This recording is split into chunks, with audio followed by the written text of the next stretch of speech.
As protests take place across France, President Emmanuel Macron is in China on a 3-day state visit. He met with China's top leader in Beijing Thursday. He urged Xi Jinping to help stop Russia's war in Ukraine. Macron told the Chinese president that he is counting on him to, quote, bring Russia back to reason and everyone back to the negotiating table. Anna Ashton joins me for more. She is a director of China Corporate Affairs and U.S.-China Relations at the Eurasia Group. And Macron is traveling with a delegation of French business leaders. So is this a diplomatic trip or a business trip? It's a fair question, John. You know, really, it is an attempt to strike a balance between longstanding important business interests that the EU has in China and also, clear strategic differences and potential areas for cooperation. So it's a little bit of everything. And how important is China to France economically? And then I've got a follow-up. Okay. So how important is China to France economically? Look, China is a major trading partner to almost every nation in the world. And the EU is China's second largest trading partner.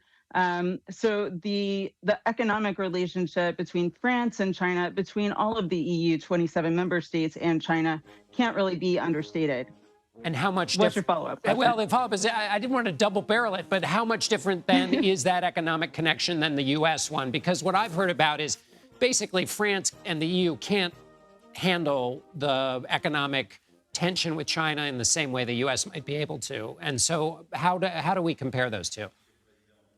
I guess the key thing to keep in mind, John, is that France and other EU member states right now are dealing with much more significant fallout from the Russian war in Ukraine than is the United States, right? First of all, they were far more dependent on Russia for energy, for example, than the U.S. ever was. And so cutting off that economic relationship has been a burden for people in Europe, for households in Europe, not to mention businesses.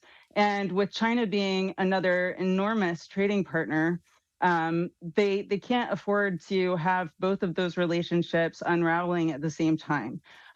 Whereas the U.S., didn't have a significant business relationship or trade relationship with Russia in the first place and hasn't suffered in the same way as Europe has.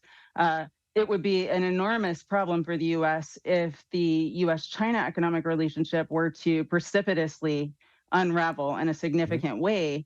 But the U.S. would only be facing one relationship unraveling, not two. Right. Excellent. Very well done. So what happens now in terms of China's role in Ukraine? I mean, in terms of, is Macron really going to get anywhere in terms of trying to get China to solve the Ukraine problem? Well, this is an interesting situation. So China itself is dealing with economic challenges. It's still reemerging from its zero COVID policies that ended late last year. A number one priority for China this year is to restart its economy, and that means that its trade and investment ties are incredibly important right now.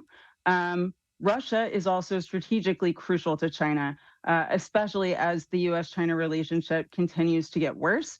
Russia is China's ally in standing up to what it perceives to be, U.S.-led Western hegemony. But China is aware that it can't simply side with Russia and not tank its relationship with the European Union, which not only would be bad for China economically, but also would probably push the EU closer to the United States and align the EU and the United States on their China policies, which China doesn't want to see. So I actually think there is room for the European Union to try to work with China on some sort of process to get Russia to the table. And do we know what that would entail? I mean, what would China have to do to put pressure? Because they've got some leverage, of course, over Russia, but exercising that leverage might be a little scratchy.